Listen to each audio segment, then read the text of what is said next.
that has participants from different time zones. And so it's not morning for everyone, just some of us. So welcome everyone. My name is Silke Ross. I'm one of the co-directors of the Center for Democratic Futures together with Matt Ryan and Valentina Cardo. And the three of us are absolutely delighted to invite you to the book launch of Mending Democracy, authored by Carolyn Hendriks, Selen Ercan, and John Boswell. And I'm very pleased to welcome our three critics, Claire Mellier, Oliver Escobar, and Marta Wojciechowska.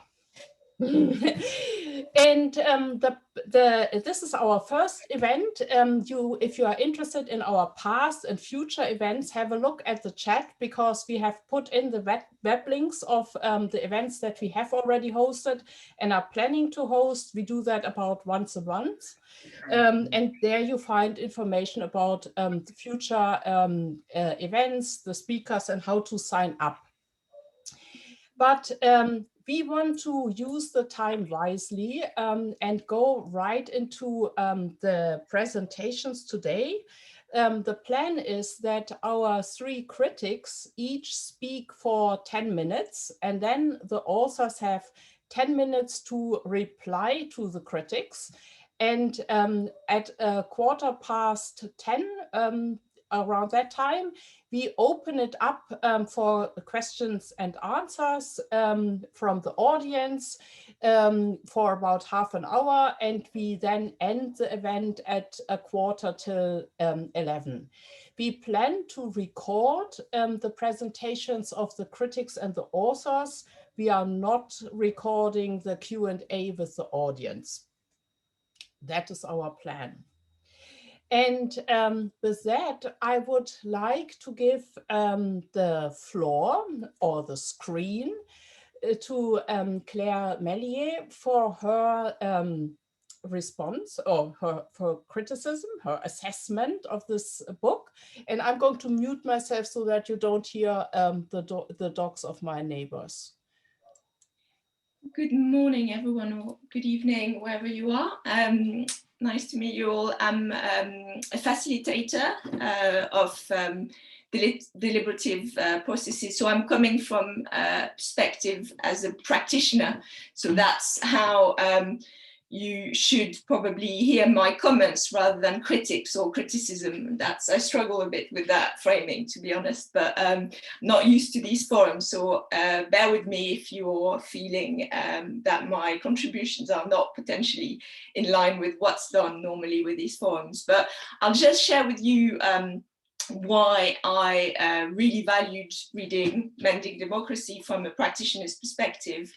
And this is, for me, this was a book that really was quite enlightening, because my experience of a lot of the deliberative literature is that it's quite disconnected from the practice. I haven't read as much as you all, but I really valued how the book was grounded in case studies and the explanations of deliberative systems, basically. And this is really, for me, that was really useful because of my experience over the last few years as a facilitator of citizens' assemblies, particularly on climate in the UK. I found that a lot of these processes are discrete forums rather than embedded within deliberative systems, and so I valued the case studies that were presented in the book from that perspective, because it shows that deliberation can be really political. It has to acknowledge the political dynamics going on. It's not potentially, they're not discrete forums, or they are embedded within social context. And that's, for me, that was really, really valuable to hear that and feel validated. It's some of the instincts I had about some of the current processes I've experienced. So that was, for me, a really important point. I think that the second aspect that I really valued was to understand how bottom-up processes have a lot of value compared to top-down, processes initiated by power holders. So it shows a lot of the dynamics going on in terms of where power lies, and this kind of power mapping that sometimes deliberative processes don't really do. And that was really, especially with the first two case studies, the nags and the kitchen table conversations in Indy. I thought that was really interesting to see how they really acknowledged the power dynamics at play. So that's, for me, that's two important kind of contextual elements. What I really valued was the emphasis on multiple types of engagement, and I haven't read Habermas, I have to admit, but my understanding of the way some of the deliberative theory is presented is that it's the better argument and the very rational perspective on deliberation. And what these case studies are showing is how the emotional engagement is important, almost as important. So I'd like to maybe hear more from the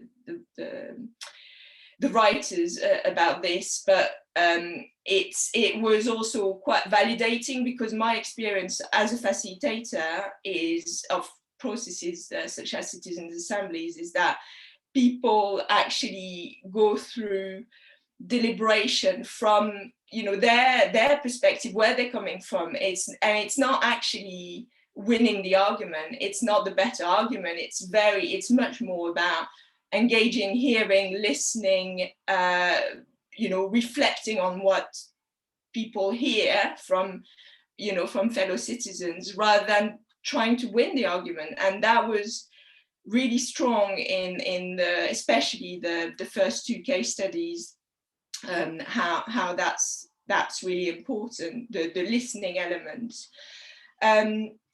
What was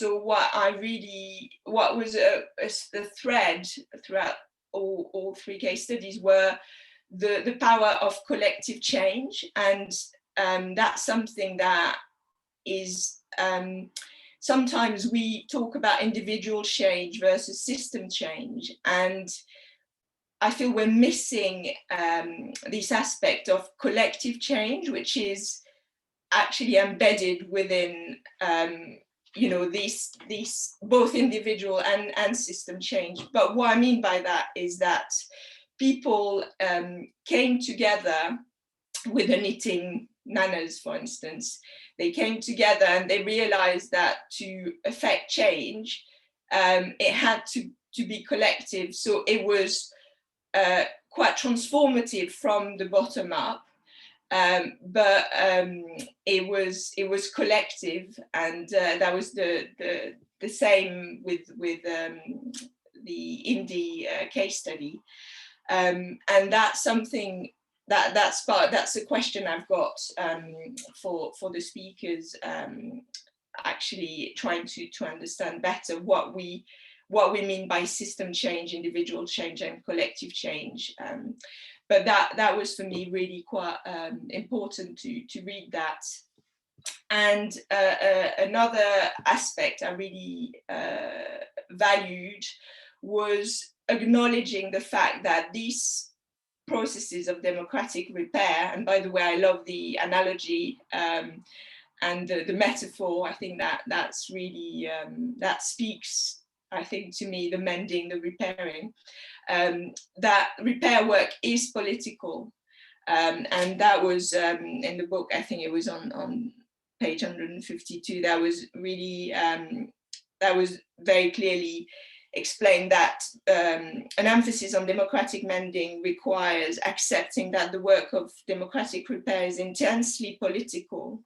And again, that's something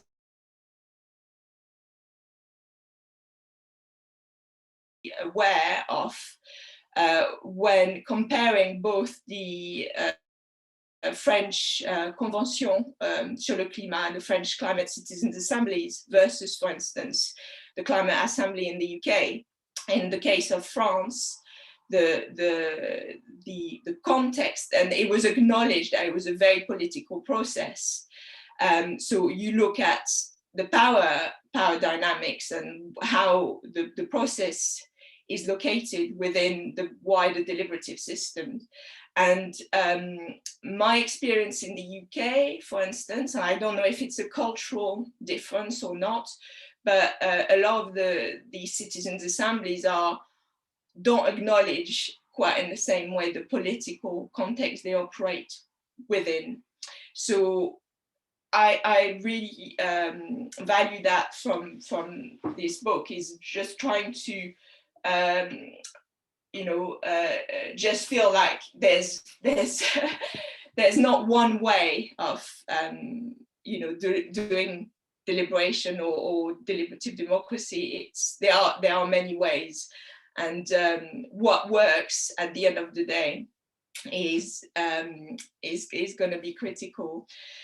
Which leads me to some questions and remarks I've got for all three writers. But what I didn't get a clear sense of was definitions of what we mean exactly by systemic, radical, transformative, and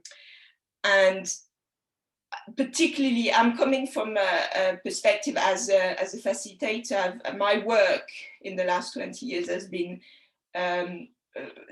solely focused on facilitating processes that deal with sustainability issues and environmental problems. And my experience more and more is that we are a lot of practitioners or politicians who are using the words transformative and systemic in a way that is creating confusion, because we are in a situation, especially around climate change, for instance, where the need for system change is very acknowledged, but actually people define it in many different ways. And what I'm just wondering is, how do these processes like the knitting nanas and what happened in India, what do we mean exactly by systemic, radical and transformative change? So I don't think I got that, or it would be good to understand from you how you would define these terms. What was really interesting was with the kitchen table conversations. That's a very specific point, but I'm interested in it because I want to learn from this and apply it in a process I'm developing at the moment. It was about these the way these kitchen table conversations were initiated. So I understand the facilitators, the host, chose the participants, but what I didn't understand is on what basis were people chosen. So what were the criteria to bring people in? And the key purpose was to support deep, meaningful conversations. But if we want to have a quality of deliberation, the diversity of people in this conversation is critical, as we know. And this is why the process of sortition and stratified sampling is so important in these citizens' assemblies to ensure a diversity of profiles. So how did they manage to first, did they manage to have that diversity of profiles in the conversation? And if so, how did they do that?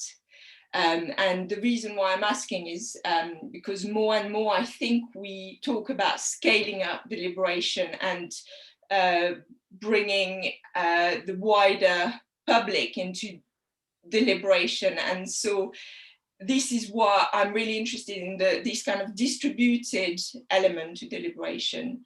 Okay. And how do you create the conditions for meaningful deliberation when actually it's potentially self-selected and participatory rather than deliberative. That makes sense. Great. I'm conscious of time. Is that run out? Fantastic points, excellent questions. Thank you so much, Claire. And I realize that 10 minutes are a very, very short period of time, but in the interest of giving everybody space, I'm afraid we have to leave it at that. But fantastic points and questions.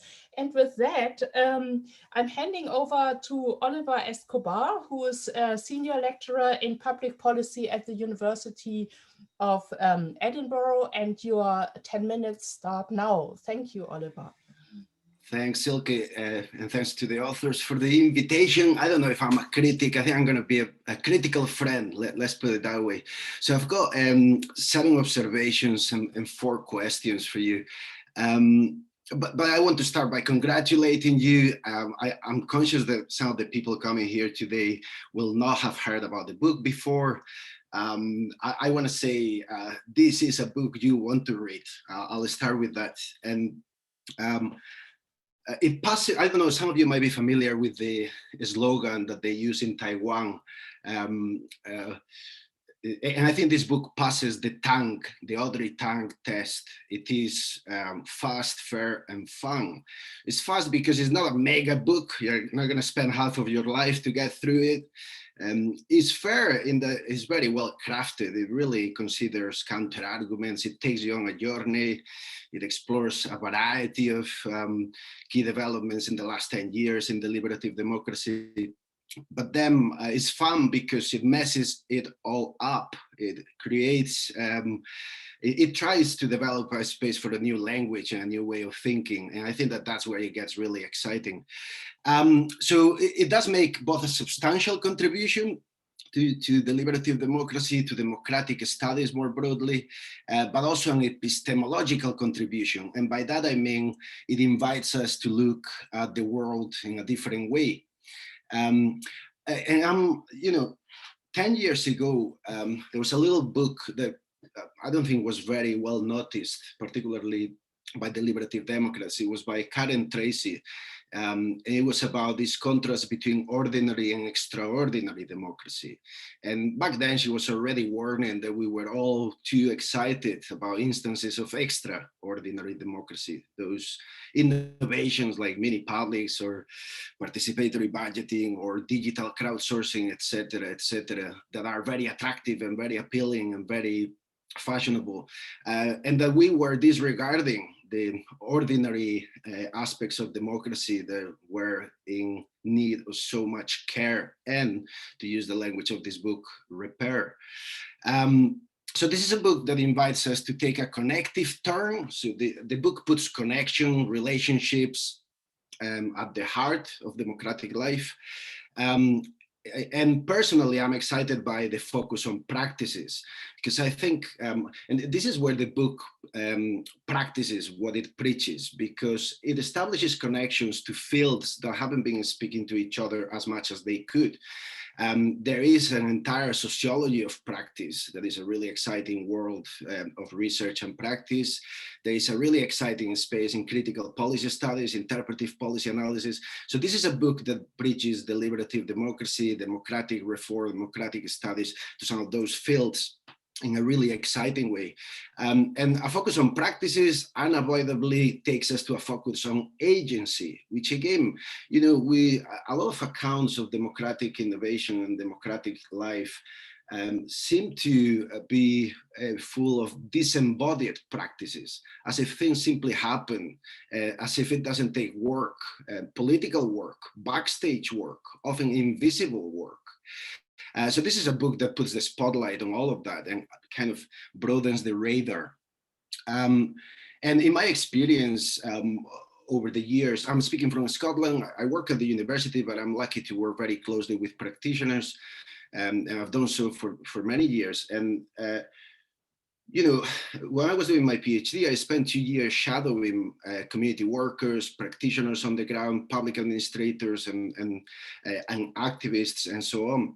And they felt quite unseen by the latest democratic theory and practice, or democratic studies, let's put it that way, because of all the attention on some of the innovative spaces and democratic innovations and so on. And they thought, so this is stuff that we do in our communities, this is stuff that we do to try and make local government work better, or this is stuff that we do to make our public agency work better, doesn't really make it into considerations about what needs to happen for democracy to move forward.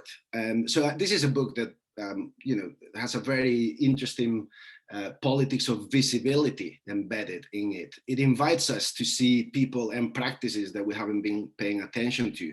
It's not that those practices and those people were not there. It's just that in many cases we've chosen not to see them. And one of the other exciting elements for me is how the distinction, the false distinction between micro and macro is completely blurred here. And the book shows very well how small acts encapsulate large phenomena, how the macro lives in the micro, and how we need to start to do away with some of those distinctions. And it provides a very capacious space. It gives us things to think with, language to play with. It opens a space for more attention to materiality, fluidity, messiness, and that's the stuff of governance for anyone who's been close to how these things look like on the ground. It's also a more perceptive ontology of beings and of the kind of beings that inhabit policy worlds. And too often, as John Locke would put it, deliberative democracy accounts distort things into order. This is a book that is unapologetic in attending to mess, celebrating mess, engaging with mess, and realizing that democratic life is messy. And in that sense, it opens a space to work on new understandings of democratic life, which might not be that new.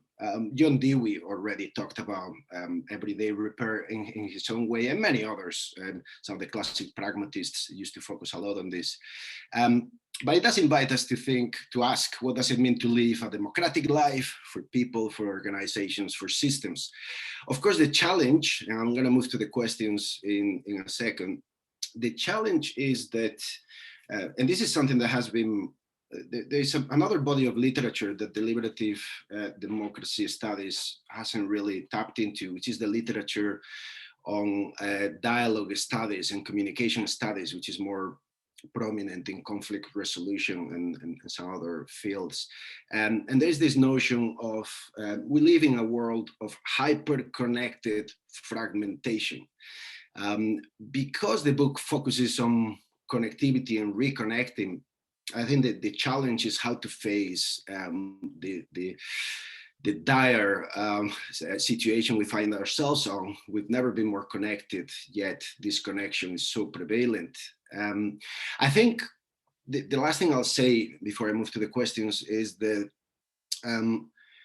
I like how the book, I mean, the book does recognize, and the conclusions recognize that, you know, the authors only cover the ground that you know, was kind of warranted by the story they were trying to tell. But for me, the exciting bit, as well as the platform it creates to connect to other fields that I think we need to pay more attention to, and that's the field of the commons, how we rethink a more participatory economy, the field of civic tech, civic technology, and I think this notion of democratic repair and connectivity is going to be useful there. And then there are a number of other kind of bridges that have been built by the book, which I think will be fruitful as well, again, to more practice-oriented approaches to democratic work. Now, my questions. And I was trying to really live up to the label of critic. So I'm kind of going to play devil's advocate, but I'm genuinely interested in what you think about these 4 questions. The first one is that one might argue that this book is just bringing back good old tenets of participatory democracy. Well before deliberative democracy became so popular, those of us who were looking around for alternatives to mainstream accounts of democracy, tapped into what was coming from the 50s and the 60s and the 70s in the participatory democracy field. And those tenets being connections, relationships, creativity. And so I wonder if what you're doing is bringing back those good old-fashioned tenets of participatory democracy as a corrective to the excesses and the hegemony of deliberative democracy in democratic studies today. The second question is, I worry about the other disconnects, and you yourselves finished the book saying, look, these are the disconnects we were looking at, which are disconnects between citizens themselves, between citizens and representatives, and between citizens and the policy process and the governance spaces. But there are many others. And for me, the key other disconnect is the economic disconnect. Can we have a participatory and deliberative democracy without a participatory economy? Connections in democracy are sustained and destroyed by economic regimes. So perhaps that's a place to go after this book, a political economy of both democratic repair and democratic innovation. The third question or point, and I don't expect you to answer all, just pick and choose whichever you like. One might say, I could hear critics say, are these fixes are these just ways of fixing that help to reproduce the status quo, or do they actually make transformation possible? So in other words, are these everyday acts of democratic repair breathing new life into a rotten system and kind of keeping this zombie of a democratic system that many countries have going, or are these actually creating a new world in the shell of the old, the argument of prefiguration? So can you say a little bit more about the theory of change that underpins the book, the theory of change that takes you from the micro to the macro, dissolves that and talks about transformation and systems change? And finally, I want to finish with, I suppose, the key challenge of our time, which is how do we take short-term action that is based on long-term thinking? And given the slow cooking ethos of democratic repair, this is not fast food. This is not your 3-month mini public, highly designed, cooked and according to a recipe. This is a slowly cooked politics at community and systemic level, and it takes time. So can we afford that?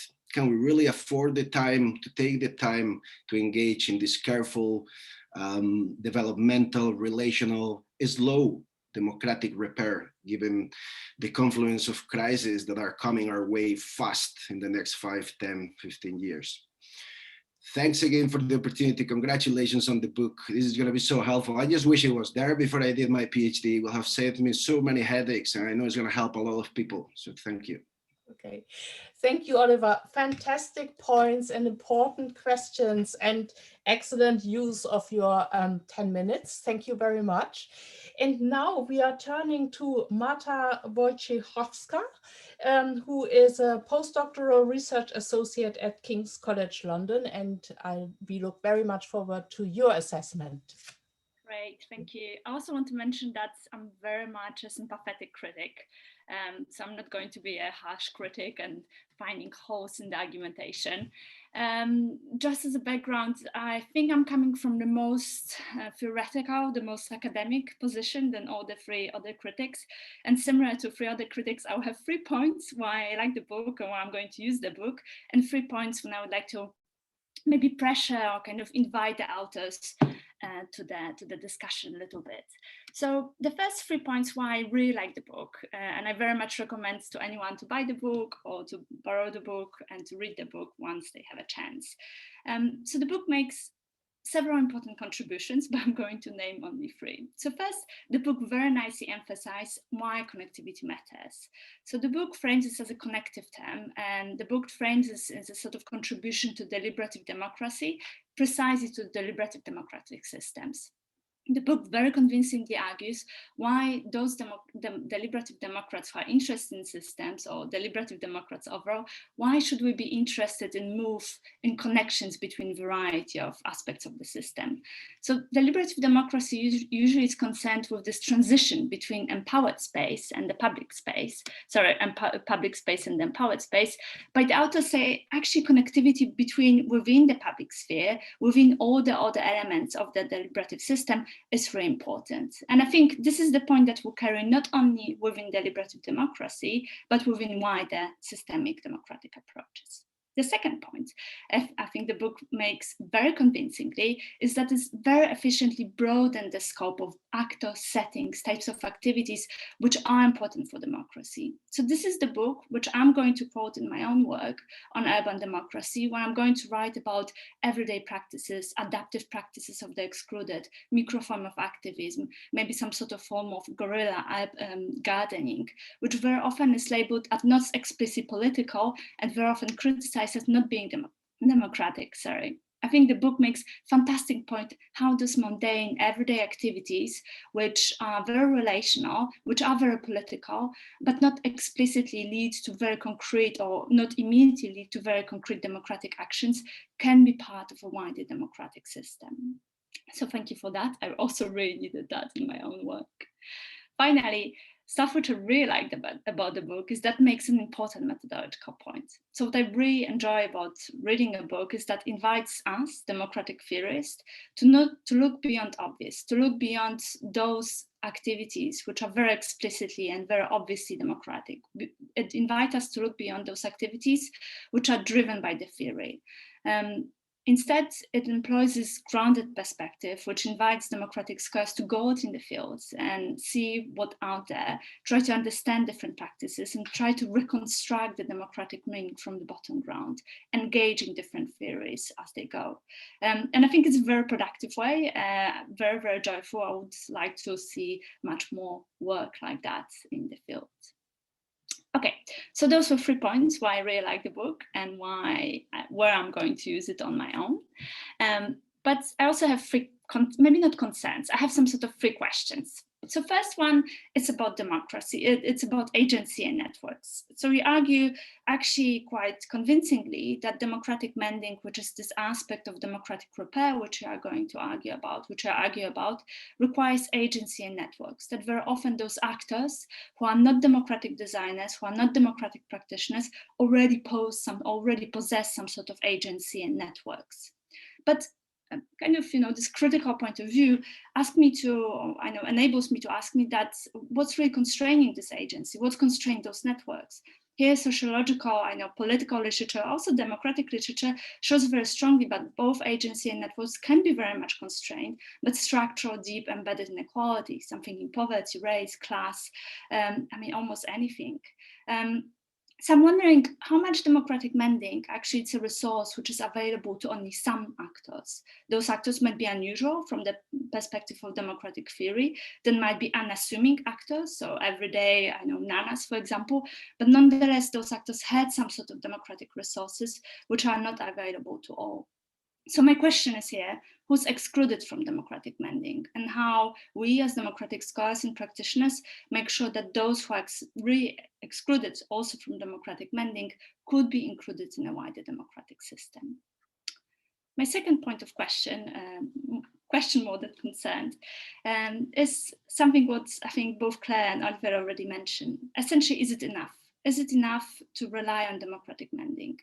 And I kind of understood your book on democratic mending as zooming in as very specific practices in a very specific context to try to shed new light on existing practices, which you very convincingly argue have a democratic role. I'm still wondering how much democratic mending could be enough in a system which are not so much democratic. What's the role of democratic mending in systems, which maybe are much more complex or which are very complex, as Oliver mentioned, and what sort of other aspects of the system you would like to see for the democratic mending to take place. The final question, I'm clearly doing very well on time, is actually controversy. Is it too much? So first, was it enough? And now, is it too much? Which is kind of the opposite of the questions. So it's kind of the most controversial points, I think, for myself, which I want to make. To some extent, it's a question, is it too much, and is it too much of additional burden to put on the societies, put on the people, to put not on the democratic practitioners or scholars, or I know elite decision makers and professional politicians. So the book makes a very convincing argument that democratic role or democratic action is not really carried over only by activists, practitioners, professional politicians, by everyday action, everyday citizens, but mundane and ordinary. But and the book kind of very much criticizes elite-driven, maybe not criticized, but kind of against elite-driven responses to the problems in the democratic system. And I'm very much sympathetic towards that, towards thinking about that. You know, democracy in the end, it's almost the name of democracy, to engage wider publics and citizens who should be the main carrier and the main actor in the democracy. But recent events, and especially pandemic, really kind of started put, I think, additional question towards those sort of activities. So I'm wondering whether during the pandemic, this sort of solutions and relying on democratic mending, relying on labor of everyday citizens is simply not too much to ask. So during the pandemic, a lot of citizens were really burnt out, followed, worried about, carried sick, worried about their job. Whereas those who are in academia very often carried their work. Those who are professional politicians weren't followed, could still continue working. So basically, I'm just wondering whether during the pandemic, in a really, really significant crisis, shouldn't we as a democratic scholarship think about additional burdens and how potentially democratic mending could contribute that to additional burden to people who simply don't have any more resources to give? And what sort of conclusion does it have for democratic repair in the times of crisis? So that's all. Thank you very much. As I want to say, I really, really enjoyed the book, and definitely I'm going to use it in a variety of my own work. So I'm looking forward to your comments and answers. Thank you, Marta, for these very perceptive points, and you were super efficient making them in even less than 10 minutes. So thank you for that as well. And now over to the authors. Carolyn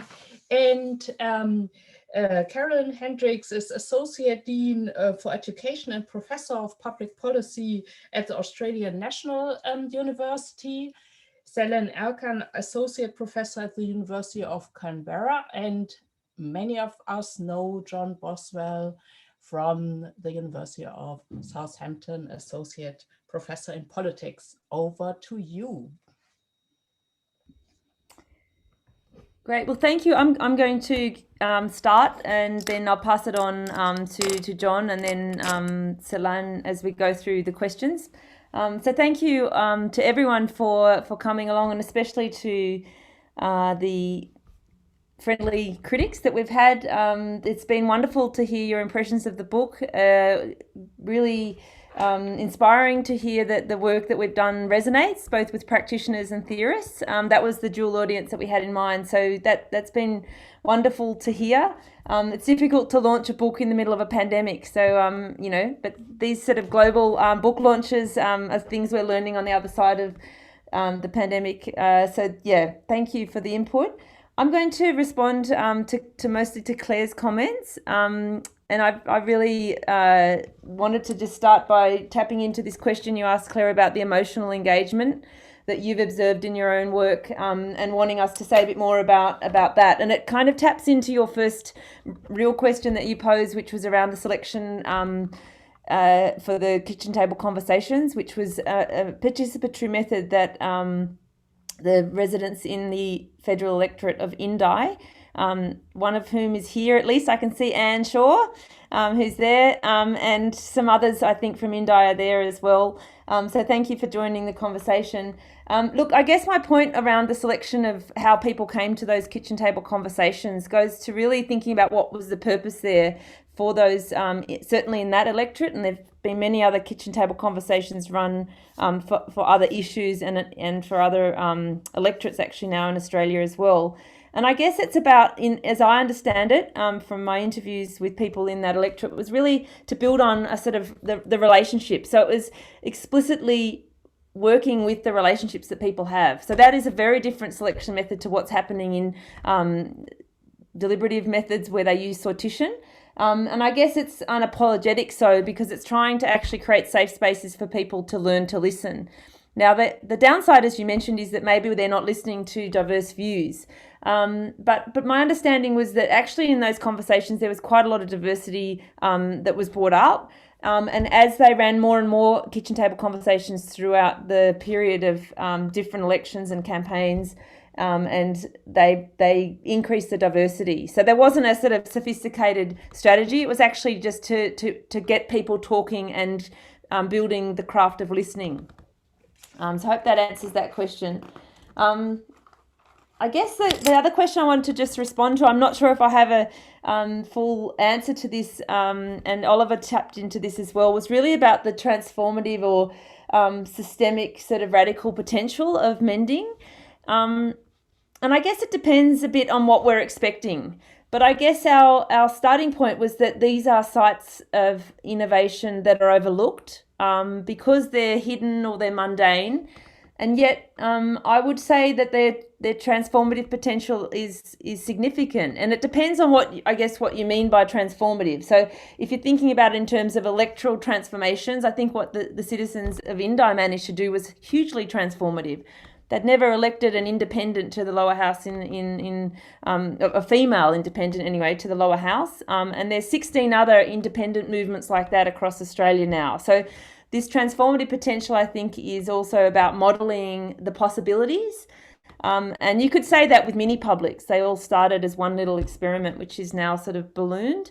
So I think the transformative potential of this is, it starts as a seed, but then I'm using a different metaphor here, but then I think it grows, So whether it can tackle some of the massive systemic challenges we have of our time, such as climate change, for example, I'm not sure.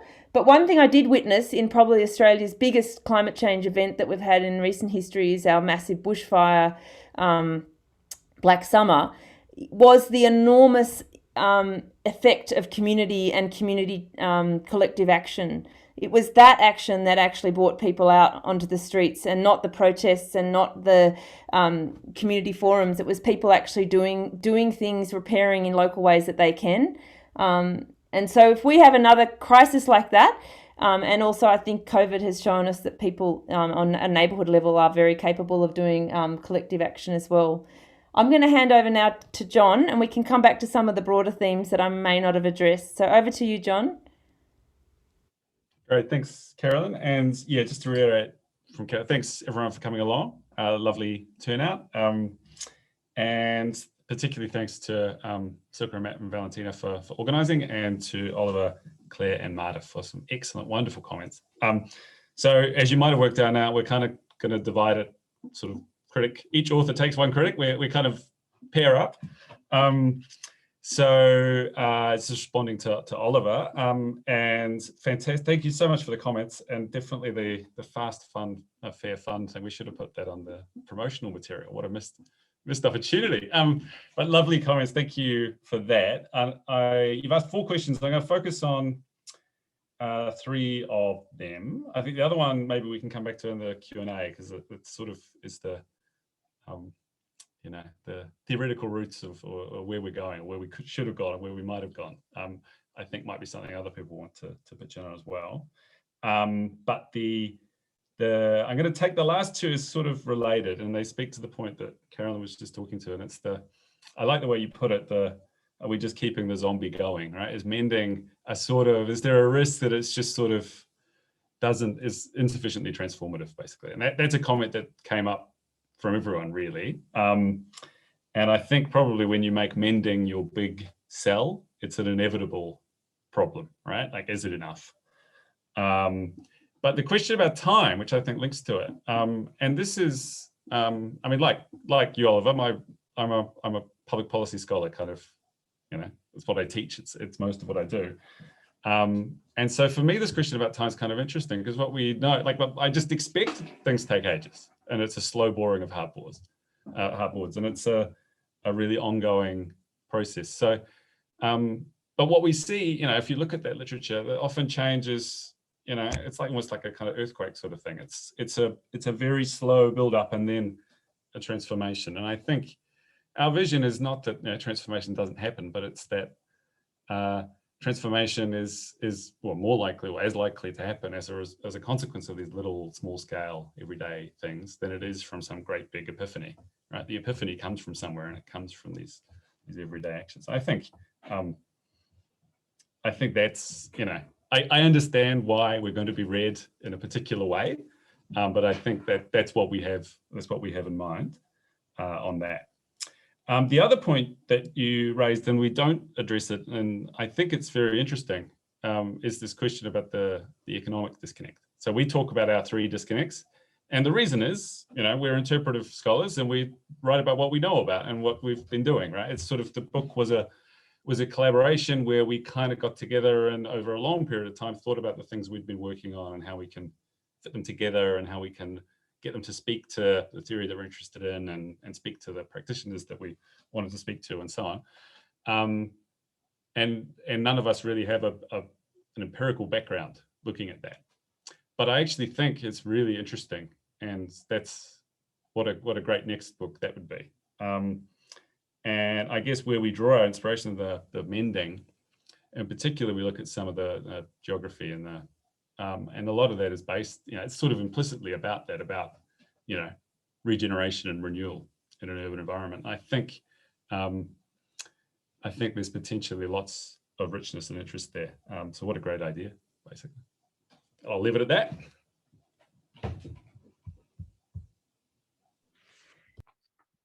Thank you. Thanks from me as well for inviting us, for having us today, Silke and Matt, to your center. I'm aware of the time. I will try to be very quick as well. So responding mainly to Marta's questions and comments. Thank you, Marta, for your insightful comments and questions.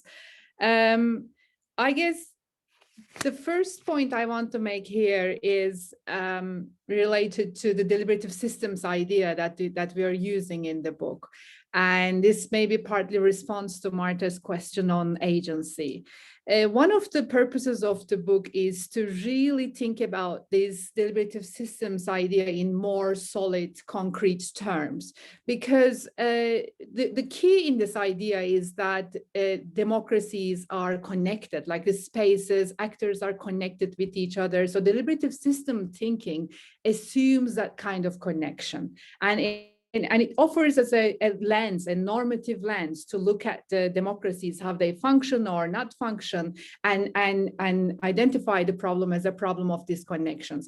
So when we focus on agency and actors, what we are trying to do is we are trying to emphasize the role of different types of a variety of actors within democracy, within deliberative systems thinking. So we are trying to broaden the type of actors democracy or deliberative systems require, and really trying to show the invisible connective work they are doing in a democracy. You also mentioned, Marta, that you find the book useful for your own work on cities and democracy as well. Here, I also want to say something on one of the things we are trying to do in this book, or our case studies, is that as interpretive scholars, context is really at the center, at the heart of what we are doing. And the first 2 cases, the Indai case and the Knitting Nanas Against Gas case studies. So these are in the case studies, these are cases of community making, community building, and these are really in, not in big cities, but in small areas. So in that sense, I think it's important to also read what we find here in terms of by focusing on the context that we are trying to focus as well. Because sometimes I really think the type of community making or repair work or connective work, to what extent it is transferable to bigger cities, bigger areas where you have activists or you have everyday citizens as well, but it's mainly a type of collaboration among the strangers and not with your neighbors and community. So I just wanted to emphasize this kind of political context of these two case studies. And finally, really relevant questions, good questions, and in the context of COVID crisis as well, Marta's question whether we are, by expecting everyday citizens to do the mending work, to do the repair work, whether we are not giving them additional burdens. I guess it's impossible to repair democracies just by relying on the work of everyday citizens. And there is some excellent work, particularly a recent work by Barbara Prainsack in thinking about solidarity in COVID times. And her work shows that to sustain the type of solidarity generated during the crisis in communities, we really need institutional infrastructures. We really need social welfare states. So I guess we are not trying to say, here is a formula. If you adopt it, your democracies will be saved and repaired. We are just trying to show the relevance of these kind of bottom-up participatory practices for their relevance for reforming democracy and for scholars working on deliberative democracy or democratic reform or democratic innovation more broadly. If I have just a little bit, 30 seconds or so, I also want to very briefly respond to Oliver's wonderful question, which we discussed a lot among ourselves, the criticism of whether what we are doing is not the sort of the social movements literature or the good old participatory democracy repertoires. And I have the book just next to me, and we engage with this question. And I think here what we also want to draw attention to is the new forms of political participation that are enabled partly by information and communication technologies. And these new forms of political participation, they bring individual and collectives differently together. So they are not around ideologies, they are around issues, they are more fluid. So we try to engage with this literature and the new forms of political participation and what these forms might offer back to scholars of deliberative democracy and democratic reform as well in the book. Thank you. Thank you. Thank you very much, Selen, and to all the authors to reply to the critics. And we now have about 25 minutes to open up to the entire audience. We will stop recording now, and people can put